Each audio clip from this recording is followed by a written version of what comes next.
თორნიკეს მივესალმები. როგორ ხარ კახა? კარგად, როგორ ხარ? გადასარევოთ მაგრამ. ხარია შენი სტუმრობა, აქეთ დავძემდი.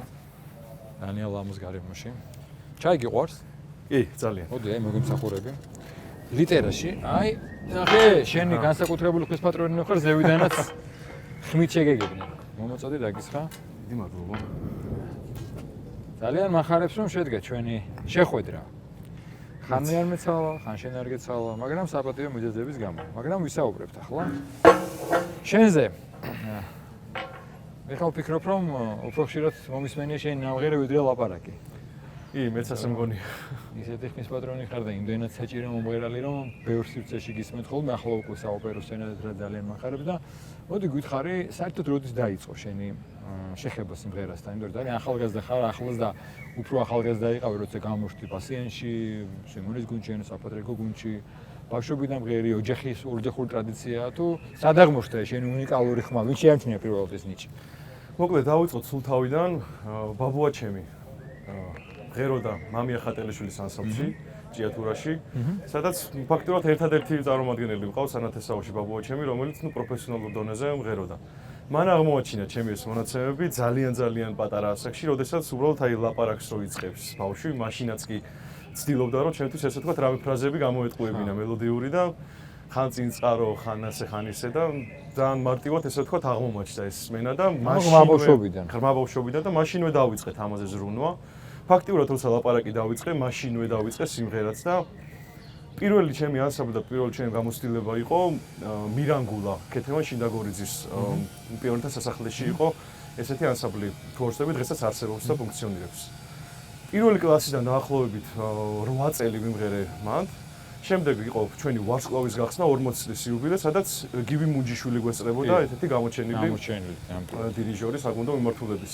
მან მომისმინა და ძალიან ესე ვთქვათ მოეწონა ჩემი მონაცემები. მაშინ ვიყავი სულ რაღაც 15 წლის ალბათ, ან 14-15 წლის დაახლოებით და ასევე იმართებოდა ნიკო სულხანიშვილის, პარალელურად იმართებოდა ნიკო სულხანიშვილის 155 წლის საიუბილეო კონცერტი და შემომთავაზა მან გუთნურის პარტია, სადაც უნდა შემესრულებინა ესე ვთქვათ დიდ სცენაზე პირველად სოლო პარტია სახელმწიფო კაპელასთან ერთად და ვფიქრობ ისე წარმატებით ჩაიარა ამ ყველაფერმა რომ აქედან დაიწყო ჩემი ახალი გზა. დაახლოებით რამოდენიმე თვეში აქედან შავნაბადაში მივედი 16 წლის ვიყავი. კი, ნუ ცოტა ხანი გამოვიდა ჩვენი ურთიერთობა, მაგრამ ძალიან დიდი გამოცდილება და ძალიან დიდი ცოდნა მომცა ამ ანსამბლმა და მადლობა მას ყოველთვის. სანამ ჩვენ უკვე შემდგომ შენს განვითარებას განვაგრძობთ კარიერულს, როცა ბაბუა მაგ მოყაჩინე, როცა მე მიხვედი თქვის სასახლეში, ფიქრობდი უკვე რომ ეს პროფესიულად გინდოდა შენ გაყოლოდი ამ გზას თუ ჯერ იყო რაღაც ოჯახური სურვილი შენს რაღაც მოგწონდა სცენა? წარმოვიდგენდი რომ ასეთ გზას გაივლედი რაც ახლა გაიარებ? სიმართლე რომ გითხრათ, აი ბავშვობიდან ნებისმიერ ანსამბლში და კოლექტივში სადაც ყოფილი ვარ, სულ მქონდა ესე ვთქვათ სოლისტობის რაღაც შინაგანი გამოძახილი და ხო, ნუ ლოგიკურია ეს. ყოველთვის ბავშვობის ანსამბლებშიც და შემდეგ მოზარდობის ასაკის ანსამბლებშიც ყოველთვის სოლისტად ესე ვთქვათ გამოდიოდი და რაღაცნაირად სისხლში ისე გამიჯდა ის რომ სხვანაირად უკვე არ წარმომიდგენია რა, რაღაცნაირად ესე დავიდა ჩემი ცხოვრება. თორნიკე მე ვარ მომსწრე რამდენჯერმე აქ რო ბევრჯერ მოგვისმენია ალბათ უამრავ ჩვენგანს როგორც სამებაში შესანიშნავი გუნდი თუ პასიანის კონცერტები, ასევე ძალიან საამაყო შემთხვევა, როცა სექტეს კაპელაში, ახლა კიდე ბოლოს რომში და ფლორენციაში, მოკლედ რა მინდა თქვა, ჩვენ ძალიან ვამაყობთ როგორც სამების კათედრალის გუნდით, ასევე პასიანის უმაღლეს საშემსრულებლო დონით და შენ ბოლო წლებში ერთ-ერთი გამორჩეული ესე იგი შემოადგენელი ნაწილი ხარ ამ დიდი წარმატების შენი უნიკალური ხმით. როგორ დაუკავშირდი, როგორ მოხდა შენი დაკავშირება სამების გუნდთან? ჯერ პასიანი იყო და მე გუნდი თუ გუნდიდან პასიანი? ჯერ იყო გუნდი და შემდეგ პასიანი. ერთი შედგება. მოგხსენებათ რომ პასიანი და სამების გუნდი ერთი შემადგენლობა არის, დამატებით კიდე სხვა წევრები და ნუ ძირითადი ბაზა ესე ვთქვათ არის პასიანის. შესაბამისად მე ძალიან დაუახლოვდი ბიჭებს და ძალიან დაუძმაკასდი დავმეგობრდით და გამოჩნდა ისეთი შესაძლებლობა რომ პასიანში ჭირდებოდათ პირველი ხმა. და რაღაც შორს წასულიყვნენ და მაგრამ მე მითხრეს და მოკლედ აც უკვე მე-7 წელი არის რაც ბასიანში. გუნდში როგორ მოხდი? სტემონმა შეამჩნია შენი ხმა? არა. სიმონს წარმოდგენა არ ქონდა ჩემზე სამწუხაროდ მაგ დროს, მაგრამ გიორგი ხუნაშვილი ჩემი ბასიანის და ჩვენი გუნდის სოლისტი, მან მიმიყვანა სიმონთან და ნუ პირველივე საუბრის დროს შევთანხმდით რომ გუნდში უნდა ყოფილიყავი და მანამდე ქონდა შენ რამე გამოცდილება, თუნდაც შენთვის თუნდაც სახში თუნდაც ისე გალობის, იმიტომ რომ ეს კიდე სხვა ამბავი, ალბათ ამაზეც გველაპარაკები და მოგვიყვები, იმიტომ რომ ერთია სოლისტობა, ერთია გუნდი, ერთია ხალხური სიმღერა, მაგრამ მგონია რომ ჩემი აზრით შეიძლება ვწდები გალობა სიმონის დაერხემძღვანელდა სხვას მოითხოვს.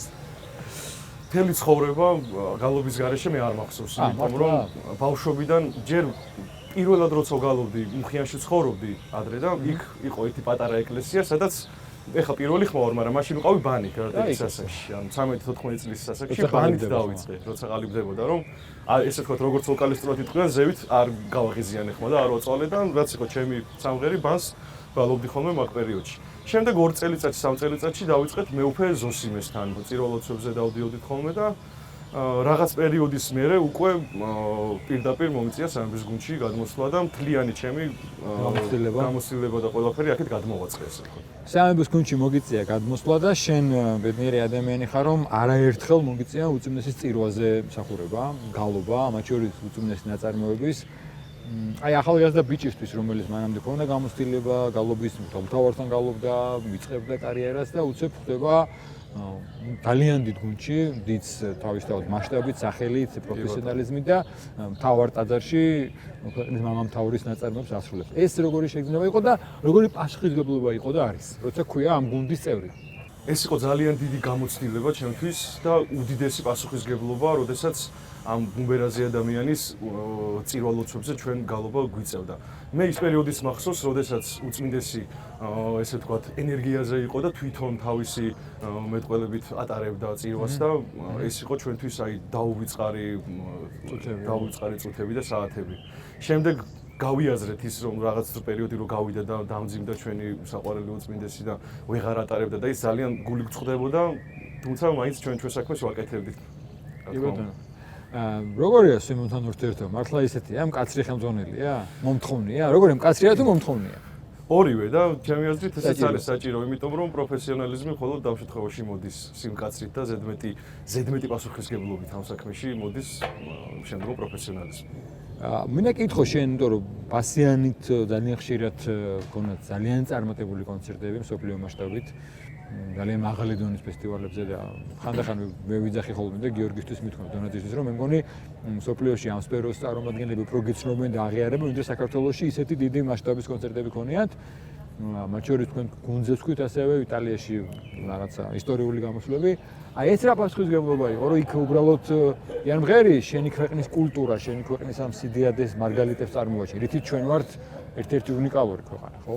ვფიქრობ საქართველოსთვის რაც არ უნდა გავაკეთო ჩემი კარიერის მანძილზე, სიქსტის კაპელაზე უდიდესი კონცერტი ჩემს მუსიკის ისტორიაში არ იქნება, იმიტომ რომ ეს იყო საქართველოში ძალიან დიდი ისტორიის ნაწილი, რომ არც ერთ გუნდს არ ქონდა მიქელანჯელოს ნამუშევრების ქვეშ შესრულებული კონცერტი და ერთი ნაწარმოებიც კი და ჩვენ პირდაპირ სოლო კონცერტით ესე ვთქვათ, ავიღეთ იქაურობა და მე მომსწრე არ ამის მე ცხადში ვესწრებოდი ამას, ნამდვილად რომ საოცარი ტრიუმფი მოყვა და მისიამოვნებით გავიმეორებდი ვარცეთებს, იმიტომ რომ საოცარი შეგრძნება იყო. აკუსტიკა არაჩვეულებრივი, ეს ღვთიური, ზეციური გარემო და მოკლედ აი რა ვიცი, საოცარი იყო მოკლედ და საოცრება იყო. ძალიან დასამახსოვრებელი.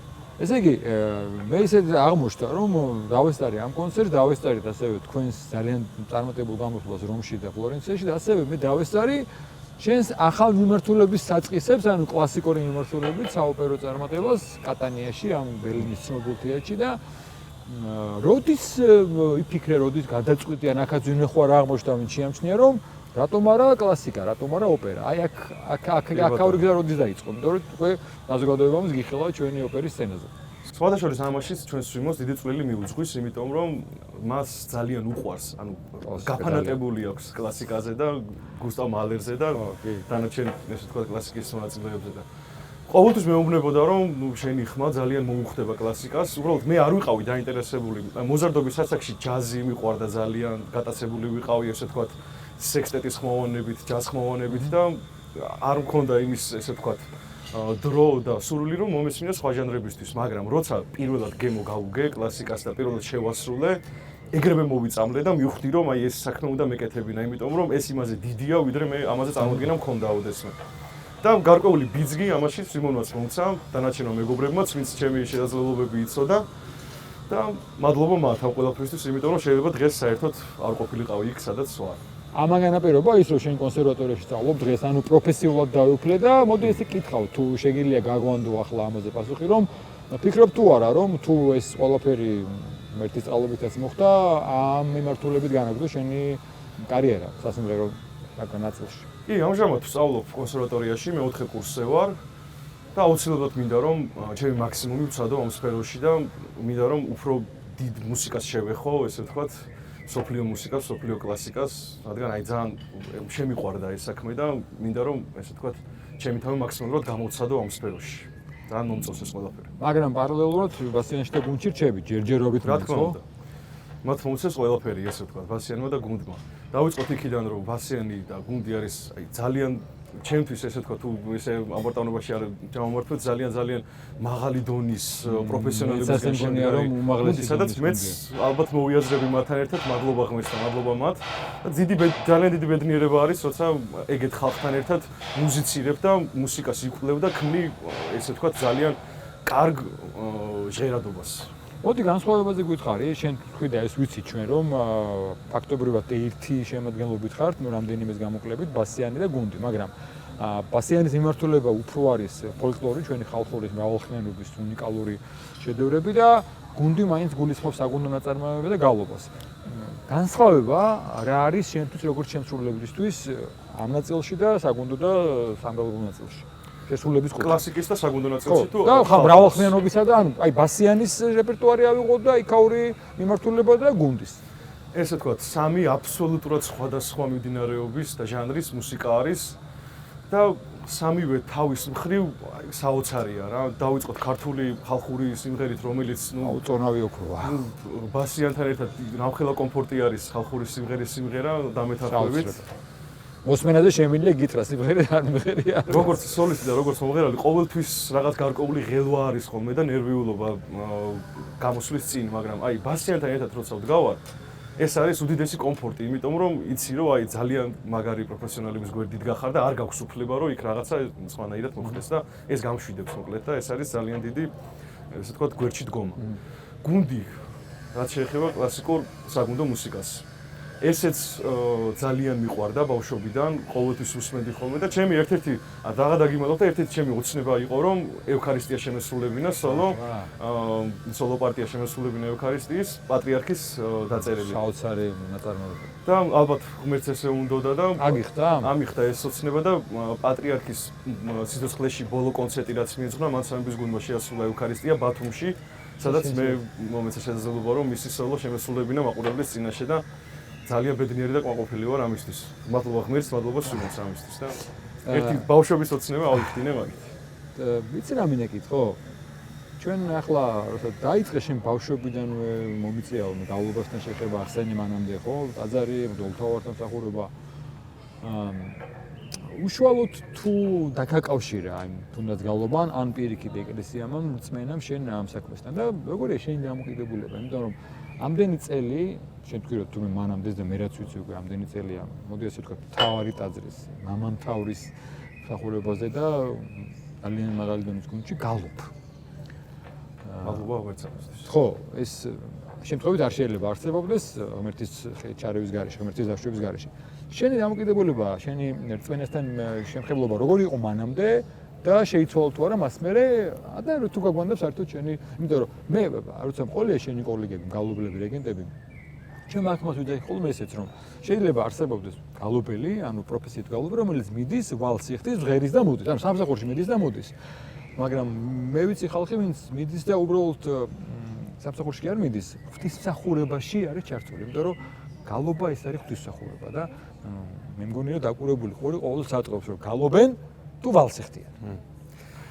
კი, მოთან როცა უსმენ ხალხს, ხვდები რომ იქ ვალს არ იხდიან. არ მისცემს მაგის უფლებას. სიმონი თვითონ ისეთი ემოციური ადამიანია, რომ საყურებელია სიმონის დებიუტი. წარმოუდგენელი არის, რომ იქ მთელი გულით ჩართული არ იყო და ის ყველაფერი არ გაიზიარო, რასაც სიმონი თუნდაც ხელით და თავის მოძრაობით აკეთებს, იმიტომ რომ ამაში ძალიან დიდი გული დევს და ყოველთვის სიმონი ყოველთვის მოგვიწოდებს, რომ ვეზიაროთ, ვიყოთ ახლოს ღმერთთან. წნარად ვიყოთ წირვაზე ასე რომ ჩართული იყო ღვთისმსახურებაში. ჩართული ვიყოთ ღვთისმსახურებაში, სახარებას მოусმინოთ და არ ვიცი ეს რამდენად გამოვდის, რომ ვერ ვიტყვი იმას, რომ ძალიან ესე თქვათ ჩართული ვარ ამ ამბავში, თუმცა საამაყო ამბავი ნამდვილად არ არის, მაგრამ მაქსიმალურად ვცდილობ, რომ ღმერთის მოსაწონად მოვიქცე, ესე რომ ვთქვათ. ხო, მაგრამ ის ფაქტი, რასაც შენ ახლა აკეთებ და რასაც შენ იძახი ამდენი ხანი, იმიტომ რომ ფაქტობრივად შენში, რა თქმა უნდა, ჯერ თქვი ოჯახის წევრები, მე სხვადასხვა ადამიანები, ვინც აღმოაჩინეს, მაგრამ მათი ხელშეწყობით შენ შეიძლება ითქვას, რომ აღმოაჩინე და ანვითარებ იმას, რაც შენში ღმერთმა ჩადო.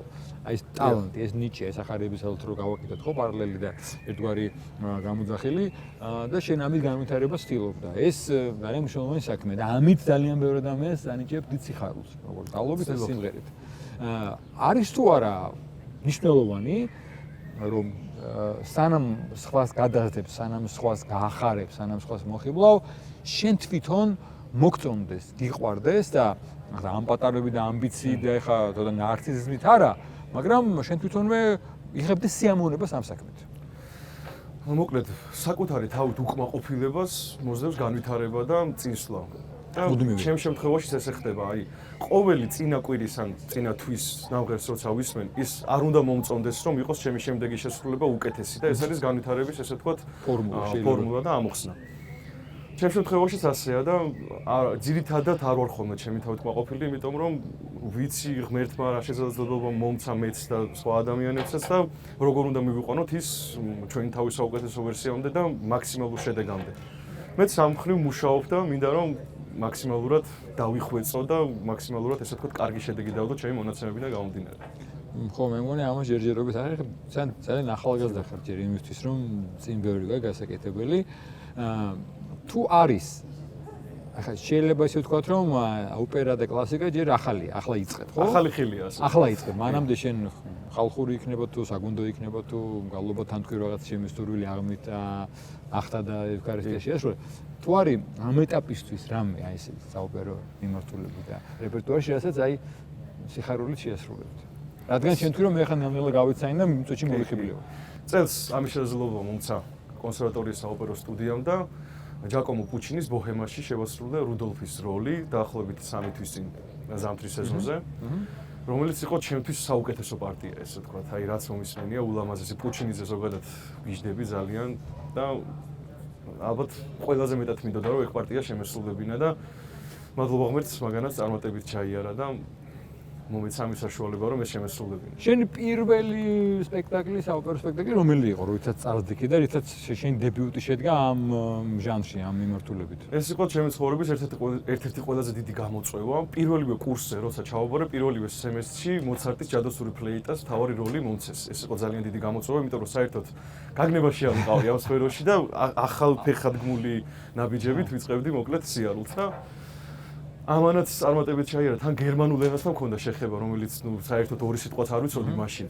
და მთელი სპექტაკლის გერმანულად სწავლა ერთ თვეში მოახერხე ეს ყველაფერი და ესე ვთქვათ, შეუსწავლად ჩაიარა ამ პარტიამაც და ძალიან მადლობელი და ისეთი დავრჩი ამ გამოწვევის შემდეგ, იმიტომ რომ ძალიან რთული იყო ეს ყველაფერი ვაღიარებ. მე როცა მაგაზე მიფიქრია, იმიტომ რომ ხა მეც ბავშვად ვარ ამ პროფესიაში, მე სწავლობ როლს, გავდივარ რეპეტიციას, მაგრამ აი როცა უყურებ ოპერის მომღერლებს, ახიობებს ძალიან დიდი პასუხისმგებლობა. მათ შორის შენ ახლა ახსენე მნიშვნელოვანი რამ. ჩვენით გავიწება ხოლმე ხან ახლა რომ მივდივარ და აი ესე იგი გავერთობი და ვტყვევით მუსიკით. რომ ენა, იმენაზე ხან იტალიურია, ხან გერმანულია.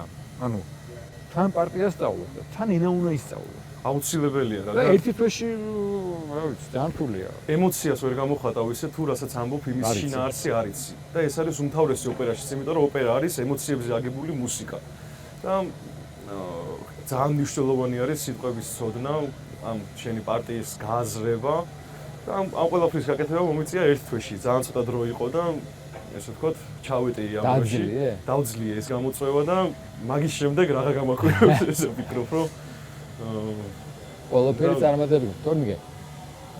იგძვნია როდის მე გარდა შენ ხა თქვი და ეს ამის კითხვას აღარ დავსვამ შენ აფასებ და ხვდები რომ ღმერთმა მოგცა ეს რაღაც განსაკუთრებული ნიჭი რასაც კიდე ერთხელ ხას უსვამო ყველანაირ სილუხო აღმოაჩინო და განავითარო თუ გიგძვნია რომ აი ძალიან ახლოს არის შენთან ღმერთი აი ძალიან გეხმარება დაგიდგა გვერდში აი ეს სიახლოვე თუ გიგძვნია ან მაშინ როცა გავლობ თუნდაც ევქარისტიის წინვალე ნოტებს ან ნებისმიერს ან რომელი ქერებებსაც წმინდა ვართ რომელი ერთი გინდა იმ მომენტში თუ გონია ეს განსაკუთრება აი რაღაცა ძალიან შეგიხოდა ღმერთმა ან ჩვეულებრივ სხვა დროს რაღაც ან რაღაც შეიძლება ცხოვრებაში ქონია მომენტი რომ აი იგდენი ცოცხლად რომ ღმერთი შენთან არის მოგეხსენებათ ოპერის მომღერლების და ზოგადად მომღერლების ძალიან რთული ეტაპი არის ხოლმე როცა ხმაზე რაღაც პრობლემა ჩნდება შენ შემთხვევაშიც მოხდა ეს კი ხდება ხოლმე ჩემ შემთხვევაში სადგან ძალიან გადატვირთული გრაფიკის მქონე ესე ვთქვათ კარიერა მაქვს ამ ეტაპზე და ყველაზე მეტად ამ დროს მიგძნია ღმერთის გვერდში დგომა როცა რაღაცა რიგზე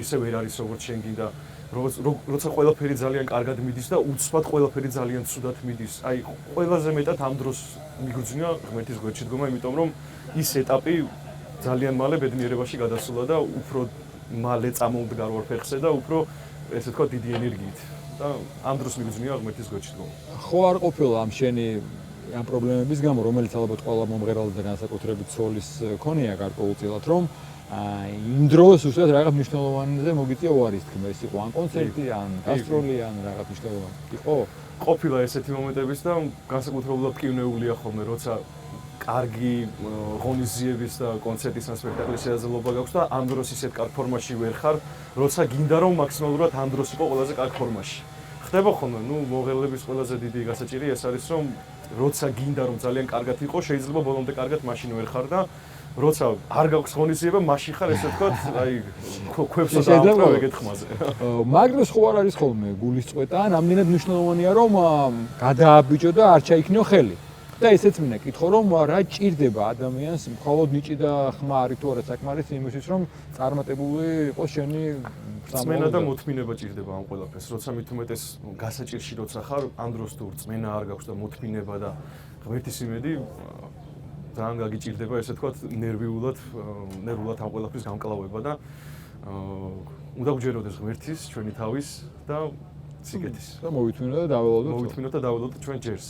მეც ესე მომიწია და მოვითმინე რაღაც პერიოდი და შემდეგ ნუ როგორც ღმერთს უნდა და რა თქმა უნდა ისე მოხდა. ხო და მე გისურვებ მაშინ რომ ყველაფერი ისე იყოს როგორც ღმერთს უნდა შენ ცხოვრებაში და ისე გეცხოვროს რომ ღმერთს მიეცეს საშუალება რომ ყველაფერი მოგცეს როგორც ცხოვრებაში ასევე კარგ რაც შენთვის უნდა და ხები ახლა ღმერთზე კარგად და ღმერთზე მეტი ჩვენთანაც არ გვინდა ჩვენი თავისთვის ძალიან მიხარია ძალიან გაფასებ და გისურვებ დიდ წარმატებას განსაკუთრებით აი ახალი მიმართულებით კლასიკური მიმართულებით საუბარი მიმართულებით და გამიხარდება რომ სულ მალე დავუშვათ უკვე როგორც წარმატებულ საუბარი მომღერალთანაც ჩავწეროთ ინტერვიუ ღმერთმა გისმინოს დიდი მადლობა წარმატებები დიდი მადლობა კარგი მაგრამ ჩემ ცხოვრებაში ჩემო კახა იმდენი სასწაულები